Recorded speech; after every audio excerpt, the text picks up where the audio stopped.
CBN Salvador. E vamos à nossa primeira entrevista de hoje. Entrevista.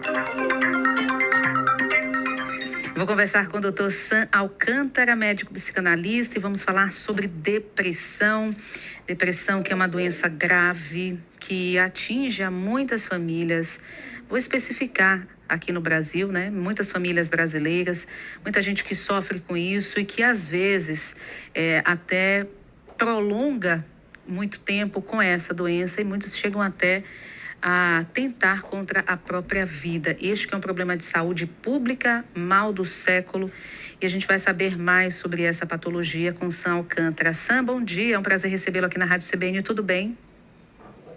Bom dia, Fernanda, bom dia a todos e todas que nos escutam aqui em Salvador, e espalhados pelo Brasil. Sam, eu queria que você explicasse pra gente o que é a depressão e quais as principais causas. Fernanda, antes de começar a falar Sim. um pouco sobre a depressão, eu queria só fazer uma errata para não confundir as pessoas que estão nos escutando. Eu não sou médico, eu sou psicólogo, psicanalista. Sim. E quis fazer esse preâmbulo para dizer que o tratamento da depressão e a forma como a depressão é concebida, ela tem uma historiografia específica a depender da área que em ciência a gente chama de epistemologia, né? Então, a depressão, seguindo o viés médico-psiquiátrico, ou viés psicológico, ou viés psicanalítico, ela tem umas nuances específicas, né? Alguns autores, vou citar 3 aqui para situar mais ou menos o ouvinte, como André Solomon no livro O Demônio da Meia-Noite, ou a Maria Rita Kell, brasileira, que tem um livro premiadíssimo, que se chama O Tempo e o Cão, ou o livro mais recente, que fala sobre depressão, uma biografia da depressão do psicanalista e professor da USP, Christian Dunker, tratam a depressão justamente como uma forma de vida que não é tão antiga dentro dos manuais de psiquiatria, né? A gente começa a ter relatos de descrição nosográfica da depressão a partir ali do final do século XIX, com relato às vezes misturado com outras questões diagnósticas. E aí a gente tem, a partir da década de 60, década de 70, uma nova formação desse diagnóstico, que nos manuais de psiquiatria tem uma certa referência, talvez o maior contingenciamento diagnóstico que a gente recebe nos nossos consultórios vindo de médicos psiquiatras, tem a ver com o transtorno de depressão maior, transtorno depressivo maior, e não tem uma causa em específico, né? É um conjunto. A gente costuma dizer que é uma síndrome no sentido de que não se refere especificamente a uma causalidade única. A gente tem mais ou menos 13,5% de deprimidos no Brasil, com índice que a gente pode até dizer que com a pandemia a gente tem um corte, né? Antes da pandemia, depois da pandemia, e como você mesma citou, é considerado o mal do século, porque é das causas de maior afastamento de trabalho, e sendo um pouco mais objetivo em relação à tua pergunta, ela pode estar associada a questões orgânicas, genéticas, né? A gente ainda não tem, não sei se terá também, um quadro específico que consiga cernir exatamente o que acontece nessas repetições familiares, em relação a um momento mais depressivo, uma saída mais maníaca.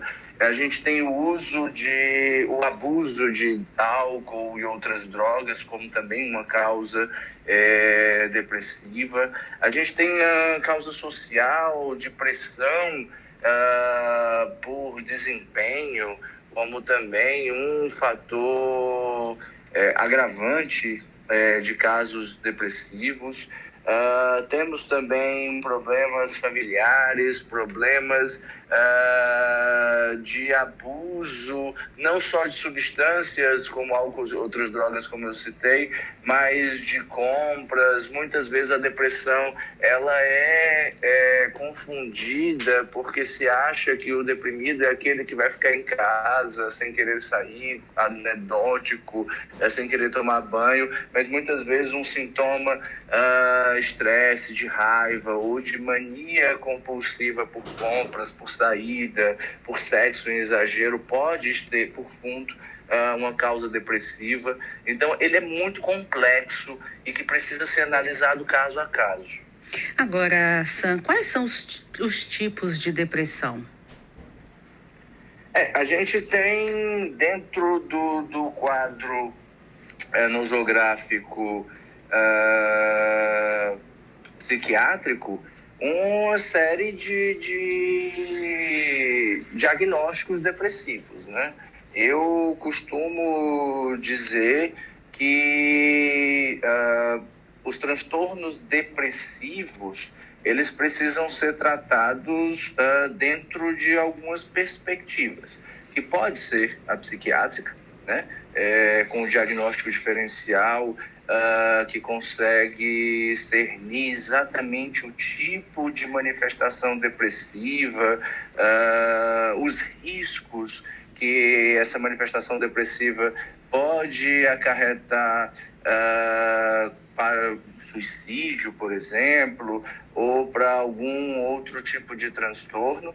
A gente tem o que costuma se dizer como eu já citei, transtorno depressivo maior, tem os transtornos depressivos em curso hipomaníaco, a gente tem o transtorno ciclotímico, que na psiquiatria costuma dizer que atende a alguns critérios de duração do episódio depressivo maior. Temos transtornos depressivos associados a espectros da esquizofrenia ou transtornos psicóticos relacionados. Temos também transtornos depressivos associados à ansiedade, o que é muito curioso, porque quando a gente diz que a depressão é o mal do século, a ansiedade também acomete 26% dos brasileiros em alguns estudos, outros estudos, o que equivalia a mais ou menos 18,6 milhões de brasileiros.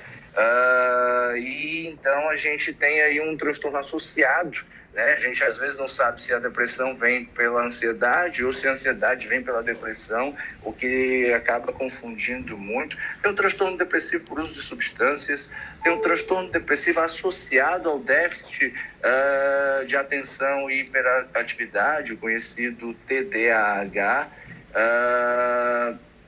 Tem uma série muito grande dentro dos transtornos psiquiátricos. Enquanto psicanalista, a gente entende que a depressão ela tem dois parâmetros, né? O parâmetro melancólico, um diagnóstico clássico que data de antes da percepção da palavra depressão, como o próprio Christian Dunker trabalha numa biografia da depressão, e também da elaboração de luto. Como se a gente for... O Freud já trabalhava isso, tem uma autora francesa, Elisabeth Kübler-Ross, que trabalha sobre as fases de luto, e como um processo de luto mal elaborado, não só pela morte de um ente querido, mas por qualquer tipo de perda, aonde você se relaciona com um objeto e esse objeto ele some, às vezes literalmente do seu alcance, e que esse processo de luto ele acarreta algumas fases que pode te levar a um reconhecimento diagnóstico depressivo. Você perder a vontade de encontrar pessoas, A depressão, no fundo, ela ataca diretamente a função desejante.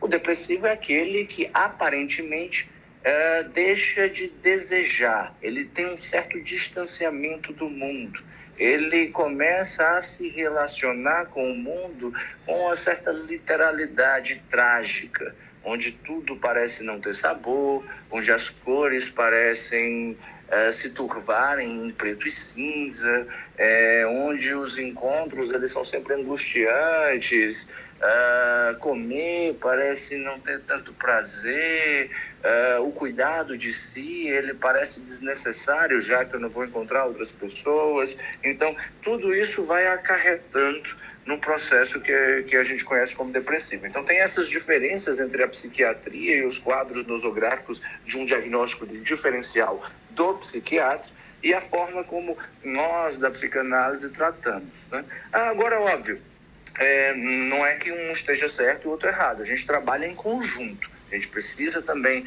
não só de um processo de análise, um processo terapêutico, mas muitas vezes um processo associado medicamentoso para tirar aquele acometido pelo diagnóstico de depressão, pelos sintomas depressivos, de um determinado buraco, né, como a gente chama.